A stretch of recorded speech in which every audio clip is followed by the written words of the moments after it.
大家好，我是萨姐，今天来做一款制作相当简单、口感松软湿润的香蕉马芬蛋糕，完完全全的零失败，也可以让孩子们动手一起做起来，作为早餐或者下午茶点。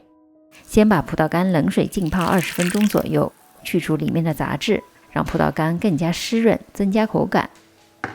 黄油切成这样的小块，隔热水融化。香蕉最好用这种熟透、外皮发黑的，做出的马芬蛋糕会带有特别香甜的味道。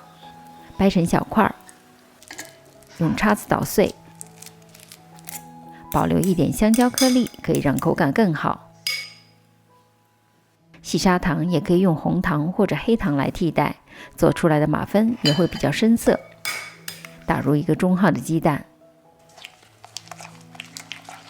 搅拌均匀。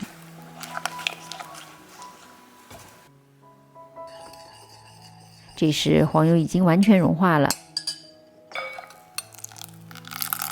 倒入搅拌。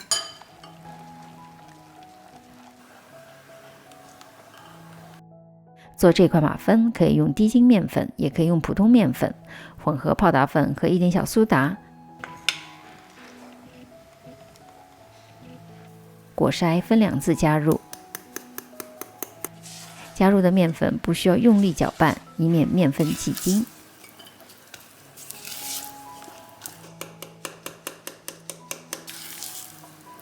搅匀到面糊里见不到任何的干粉。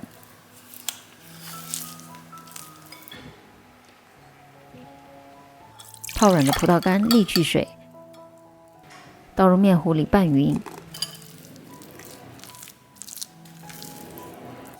如果你觉得面糊稍厚了一点，就可以加入少量的牛奶来调整面糊的状态。一般来说，刮刀提起面糊，面糊会缓慢掉落，就是最适合的状态。把烤箱先预热到180度，倒入马芬纸杯里，大约7分满。如果太多的话，就很容易膨胀过度，破坏马芬整体的造型。今天的量可以做6个马芬，如果需要做12个的话，视频下方的配方加倍就可以了。装好面糊的纸杯放进模具里，表面撒上巧克力豆。本身这个香蕉马芬并不甜，加入巧克力豆可以增加马芬的香甜。放入烤箱的中层，180度烤30分钟左右。烤箱的温度设定也要根据各自烤箱的情况进行调整。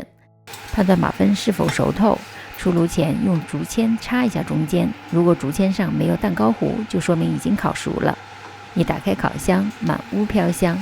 趁热把香蕉马芬拿出来散热，放凉了就可以尽情的品尝这款超级简单的马芬蛋糕了。也可以用保鲜膜包好，隔夜吃口感更加的湿润。大家在家做成功了，也可以发到我的 Facebook。如果您喜欢我的视频，离开前别忘了点赞、订阅和按下小铃铛。我们下集再见。